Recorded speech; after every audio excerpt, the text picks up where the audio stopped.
Hoje nós vamos falar de uns assuntos que é um dos meus favoritos. Hoje nós vamos falar sobre ondas sonoras.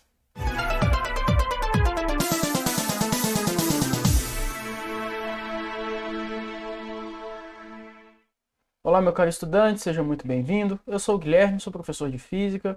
Hoje, dando continuidade ao conteúdo do segundo ano do ensino médio, nós vamos falar de ondas sonoras. Apenas lembrando que esse conteúdo é muito frequente em provas do tipo PISME e Enem.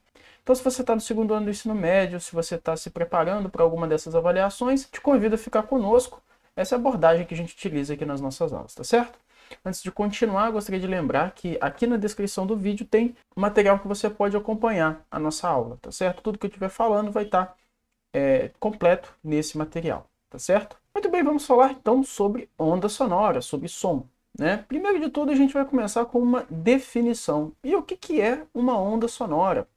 Para nós, quando nós estamos estudando em física, uma onda sonora é nada mais do que uma onda mecânica, longitudinal e com frequência entre os valores de 20 Hz e 20 kHz. Vamos destrinchar essa informação, vamos destrinchar essa frase aqui primeiro, né? Primeiro de tudo, é uma onda mecânica. O que quer dizer isso? Que ela só consegue se propagar em um meio material.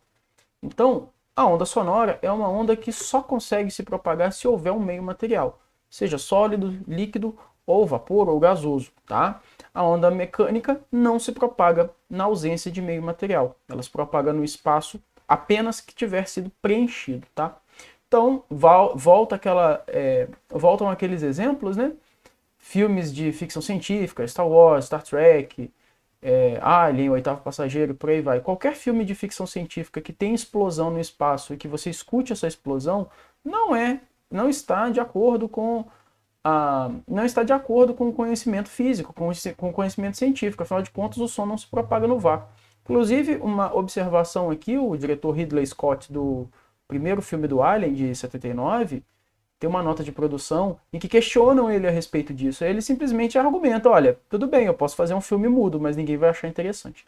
Então, só para deixar claro aí que o próprio cineasta estava consciente do que ele estava fazendo e estava usando um recurso burlando, digamos assim, o conhecimento científico, mas com um propósito muito bem definido e sabendo o que estava fazendo, né? Muito bem, além disso é uma onda longitudinal. O que significa isso? Significa que a direção de vibração e a direção de propagação é a mesma. Então a onda sonora, ela oscila e propaga na mesma direção. E aqui é como aquela onda numa mola, né? Caso você não tenha visto, quando a gente estava falando na aula inicial a respeito dos conceitos de onda, tem uma parte que a gente fala de ondas longitudinais e transversais e tem uma pequena demonstração de uma onda numa mola, tá certo? A onda sonora é como se fosse aquilo, né? Ela se propaga daquela forma. É uma sucessão de compressões e rarefações do ar a partir da fonte sonora que vai se espalhando. Então ela vai movimentando o ar como se fosse uma mola, na verdade, né? Por isso que ela é uma onda longitudinal. E aqui vem a faixa de frequência, né? De 20 Hz a 20 kHz. Vamos só lembrar que o quilo do kilohertz é o mesmo quilo do quilômetro, ou seja, significa 1000. Tá? Então é 20 vezes 1000 Hz, ou se você preferir, 20.000 Hz. Então, da faixa dos 20 Hz até os 20.000 Hz são frequências audíveis. O ouvido do ser humano consegue detectar, em média, em regra, faixas nessa frequência. Tá? Isso aqui, então, é a onda sonora, é o som audível para o ser humano, tá certo? Depois nós vamos discutir as características, né, de um som com uma frequência baixa e de um som com uma frequência alta, mas a ideia é que nesse intervalo está basicamente o que a gente consegue perceber. Tá? Para baixo dos 20 Hz, ou seja, menores sons abaixo dos 20 Hz, são sons que a gente não consegue detectar, o ser humano não consegue detectar. E a gente dá um nome para isso, a gente chama isso de infrassom. Tá? E para cima dos 20.000, que é o limite superior, né?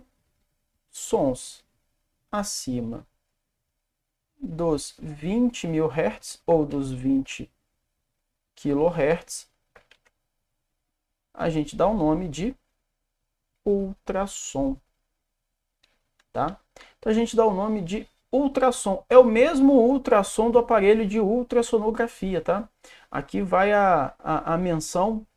Se quando eu falei de ultrassom você associou com o exame de ultrassonografia, você está indo pelo caminho correto. O exame de ultrassonografia é nada mais do que um alto-falante jogando um som, só que esse som ele tem uma frequência muito alta que nós, seres humanos, não percebemos.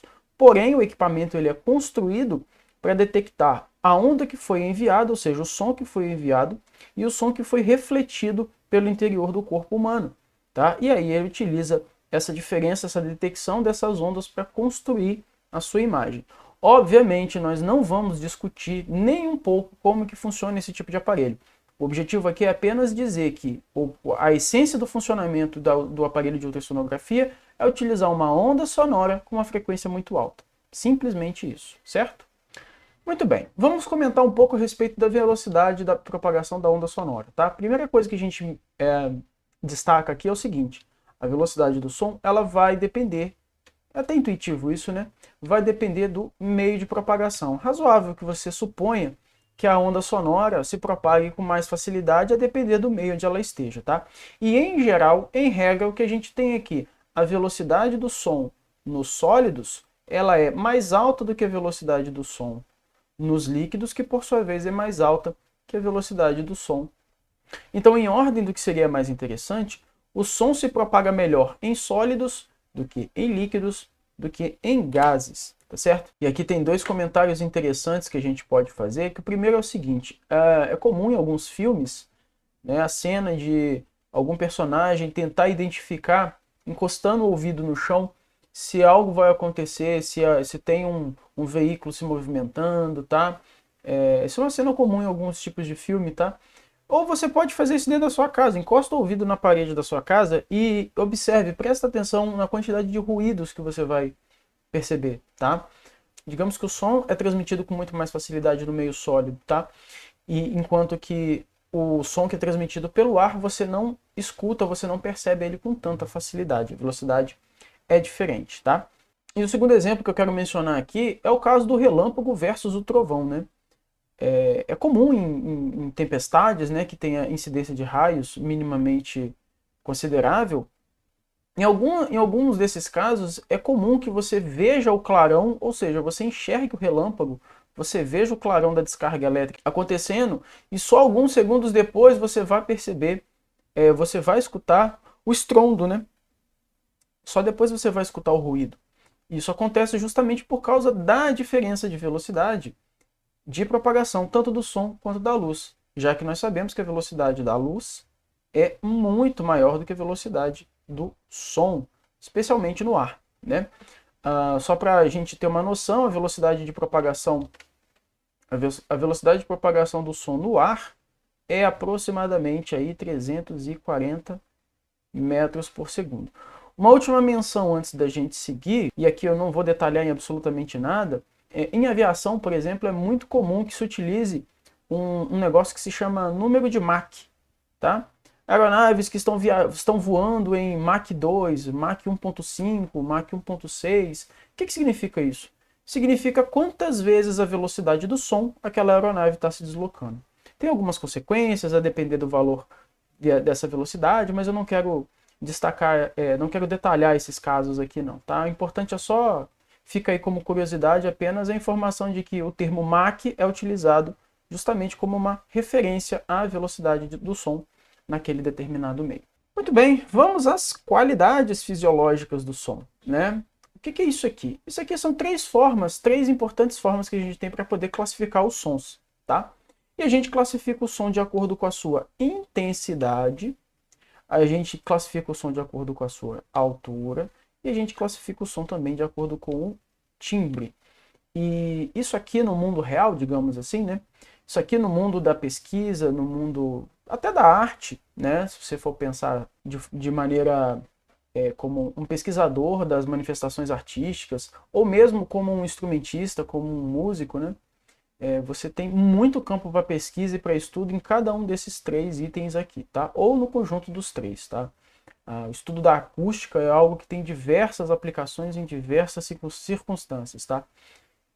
Mas enfim, vamos lá. Vamos falar então das qualidades fisiológicas. Temos intensidade, altura e timbre, e vamos falar primeiro da intensidade. Primeiro de tudo, de acordo com a intensidade, o som pode ser classificado como um som forte ou um som fraco. Mas o que é a intensidade? A intensidade de uma onda sonora, ou a intensidade do som, está relacionado com a quantidade de energia que aquela onda está transportando, que aquele som está transportando. Lembra que na primeira aula a gente definiu onda como algo que consegue transportar energia e não matéria. A onda sonora, por ser uma onda, não é diferente, ela transporta energia. E quanto mais energia aquela onda transmitir, maior vai ser a intensidade dela. E a intensidade da onda está relacionado com um parâmetro que a gente já discutiu também, um dos elementos da onda, que a gente chama de amplitude. De forma que, quanto maior a amplitude, isso quer dizer que o som tem uma maior intensidade. Tá? E se o som tem uma maior intensidade, a gente chama isso de som forte. É um som que tem uma grande, vou botar assim, né? É um som que tem uma grande intensidade. Então, o que é um som forte? É um som muito intenso. Como que a gente detecta o som muito intenso com os nossos ouvidos? Como que a gente percebe isso? Aqui, atenção, tá? A gente conhece isso como volume, tá? Quando você pega o volume do seu celular e aperta para cima e coloca ele no máximo, quando você pega o volume do seu aparelho de som e coloca ele no máximo, no fundo do fundo, você está alterando a intensidade do som que você está ouvindo, tá? A caixinha de som do seu aparelho, ela vai vibrar com uma intensidade maior, ela vai dar uma amplitude maior para a onda que ela está produzindo. Ou seja, você está aumentando a energia que você está fornecendo para aquela onda. É por isso que a gente detecta com alguma facilidade, com mais facilidade. É óbvio que se essa intensidade for muito grande, isso pode prejudicar o nosso aparelho auditivo. A sensibilidade do nosso aparelho auditivo, ela suporta até um limiar, até um determinado, ela suporta, né, evidentemente, de maneira saudável, até um determinado limiar. Se você exagerar nessa intensidade, obviamente você pode causar danos irreversíveis para o seu aparelho auditivo, tá certo? E em oposição a um som forte, a gente tem um som que é fraco, que ele tem baixa intensidade, tá? Então aqui eu quero chamar a atenção para a diferença que a gente costuma falar no dia a dia para o conhecimento, para o conceito científico, tá? A intensidade do som faz o som ser classificado em forte ou fraco, tá? Isso do ponto de vista científico, tá? O que a gente chamaria isso no dia a dia? O som forte seria o que a gente chamaria, de muitas aspas aqui, tá, gente? De som alto, volume alto, tá? E o som fraco é aquele que tem um volume baixo, tá bom? Só para a gente entender o que está acontecendo. Numa prova de física, na prova do PISM, na prova do Enem, nunca se refira a um som forte como um som alto. Nunca faça isso, tá? Na prova que você estiver fazendo, a intensidade é som forte para sons com muita intensidade e sons fracos para som com baixas intensidades. Só para complementar aqui, grande intensidade, grande amplitude. E baixa intensidade, baixa amplitude. Só para a gente complementar aqui, tá? Aí uma última informação, a intensidade sonora, ela é medida, a unidade no sistema internacional é o Bell, simbolizado Bell, né? Simbolizado por um B maiúsculo. Só que uma unidade muito utilizada, seja na área de produção musical, ou seja mesmo em audiometria, é o décimo do Bell. Um décimo do Bell é o Bell dividido por 10, que é um decibel, representado pelo dB. Tá? Então, se você tem interesse ou tem conhecimentos a respeito de software de produção musical e tudo mais, qualquer software de tratamento de áudio, ele mostra um indicador de volume nessa escala, que o pessoal até já fala, né? Ah, você pega, coloca, tira 5 dB, tira 6 dB de alguma coisa, é isso que ele está falando. Ele está falando para tirar a intensidade, tá? Essa aqui é a ideia. Muito bem, a segunda qualidade fisiológica é a altura. E a altura do som, aqui vem mais outra fonte de confusão, não tem a ver com se o som está alto ou baixo no volume. Isso nós já vimos. Isso a gente chama de som forte e som fraco. A altura, a gente classifica o som como som alto e som baixo. E qual parâmetro está relacionado com a altura? E é isso que você vai anotar aí agora. Se você já não começou a anotar, anote. Qual parâmetro que está relacionado com a altura? O parâmetro que está relacionado com a altura é a frequência, tá? É a frequência da onda, é a frequência do som que está relacionado com a altura do som. Quem já é músico já estuda isso daí, então já viu que um som alto é um som de alta frequência, um som agudo. Um som baixo é um som de baixa frequência, é um som grave, tá certo? Daí vem o nome contrabaixo, baixo, enfim, classificação de vozes e tudo mais. O alto e o baixo estão relacionados exatamente com essa qualidade fisiológica. Então, formalizando, né? A altura tem a ver com a frequência e um som alto é um som de alta frequência. Mas o que é um som de alta frequência? O que é um som de alta frequência para os nossos ouvidos? É um som agudo. Se um som agudo ainda não fez sentido para você, você pode pensar, é um som fino, tá? Aquele som bem fininho. Sabe quando você pega um garfo assim, arranha em cima? Imagina um prato vazio, você pega um garfo, você está cortando um pedaço de carne, alguma coisa assim, né? E de repente a faca atravessa para o outro lado e acaba arrastando no prato e dá aquele som agudo, dá aquele ruído agudo que incomoda, sabe? É exatamente isso. O som fino é um som agudo, o som agudo é um som alto. Você pode comparar também com um choro de bebê, né? É um som muito fino, é um som muito agudo. É um som forte, intenso, ainda mais se a criança está com fome. É um som alto, intenso, né? Acorda todo mundo, mas é um som agudo. Agora, se você estiver falando de um som de baixa frequência, você está falando de um som grave. E se você está falando de um som grave e você ainda não localizou isso mentalmente, som grave é um som grosso, por exemplo, tá? Mas o que seria isso? A voz do Arnaldo Antunes é uma voz muito grave, uma voz muito grossa, tá? O Elvis Presley tem música que ele canta em baixíssimas frequências, frequências muito graves, então ele tem uma voz muito encorpada e muito grossa. Em geral, locutores de rádio têm a voz muito grave, não todos, né? Mas uma boa parte deles tem uma voz muito grave, tá? Um som mais grosso, tá? Mas você pode pensar em sons de instrumento também. Você pode pensar no som do contrabaixo, que é um instrumento de cordas grossas, tá?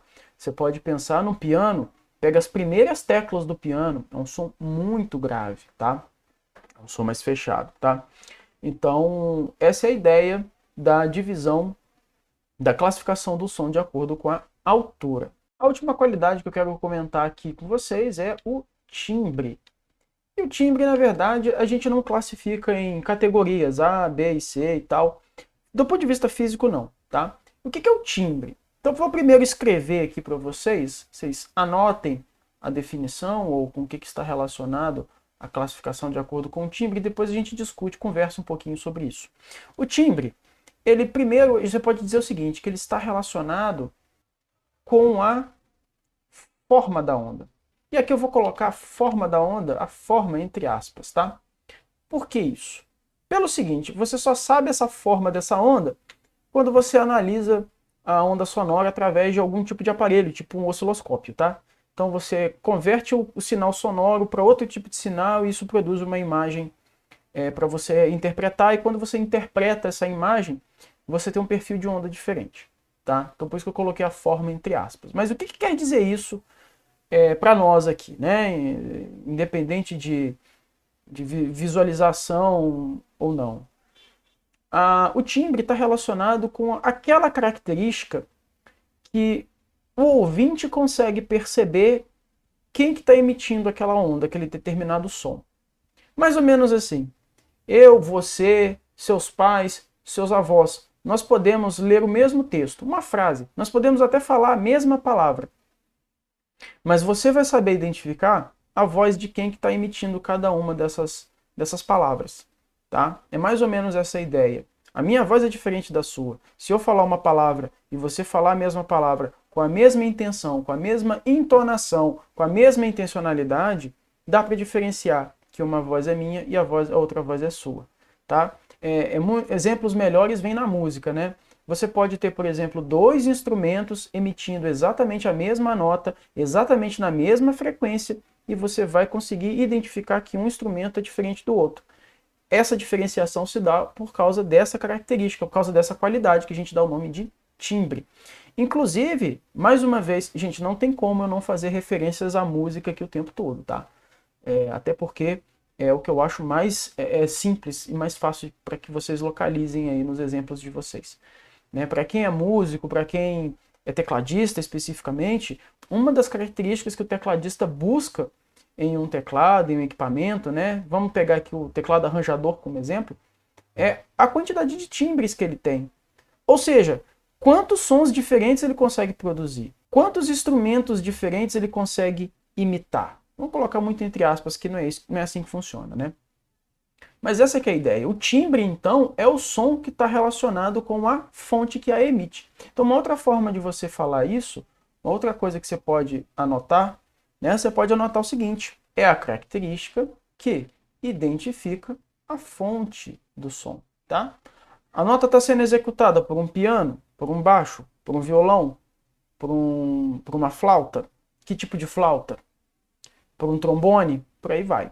E você pode anotar aqui 2 instrumentos que emitem a mesma nota com a mesma frequência, são distintos pelo timbre.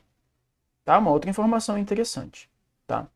Então eu vou até colocar depois alguns exemplos, assim, fazer tipo um quiz, você pode até tentar identificar quais instrumentos que estão tocando a mesma nota. Vai aparecer aqui para vocês daqui a pouquinho, tá certo? E outra coisa, essa questão de você manipular o timbre, de você brincar com o timbre, né? Não só com instrumentos acústicos, com instrumentos eletrônicos, especialmente com sintetizadores, atualmente, em particular, você tem diversas possibilidades de manipular a forma da onda mesmo, digitalmente, é claro. Mas você altera parâmetros no aparelho que você meio que formata o som que você quer ouvir do jeito que você quiser.